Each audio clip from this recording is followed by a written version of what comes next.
ত্রিমাত্রিক জগতে হারিয়ে যাওয়া। রাফি ছিল এক তরুণ প্রোগ্রামার, যার স্বপ্ন ছিল ভার্চুয়াল রিয়েলিটির মাধ্যমে এক নতুন জগৎ তৈরি করা। সে নিজের ঘরে বসেই উন্নতমানের একটি 3D গেম বানাচ্ছিল, যেখানে বাস্তবতার সঙ্গে মিশে থাকবে কল্পনার এক নতুন দিগন্ত। একদিন গভীর রাতে কোডিং করতে করতে হঠাৎ করেই সে এক অদ্ভুত সমস্যা দেখতে পেল। স্ক্রিনে অদ্ভুত সব গ্লিচ দেখা দিচ্ছিল, আর হঠাৎ করেই পুরো স্ক্রিনে এক উজ্জ্বল আলো ছড়িয়ে পড়ল। রাফি চোখ খুলে দেখে সে আর তার ঘরে নেই। সে রয়েছে এক বিশাল 3D দুনিয়ায়, যেখানে আকাশের রং সবুজ, পাহাড়গুলো ভাসমান, আর চারপাশে অদ্ভুত সব ভবিষ্যতের মতো বিল্ডিং। সে যখন সামনে এগিয়ে যেতে লাগল, হঠাৎ তার সামনে এসে দাঁড়াল এক রোবট, যার নাম ছিল নেক্সা।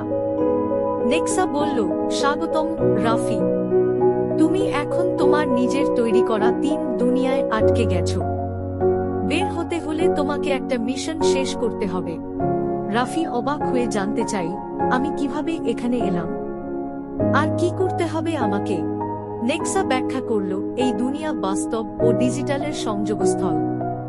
রাফির কোডিংয়ে একটি ভুল হয়েছিল, যা এই জগৎকে বাস্তবে রূপ দিয়েছে।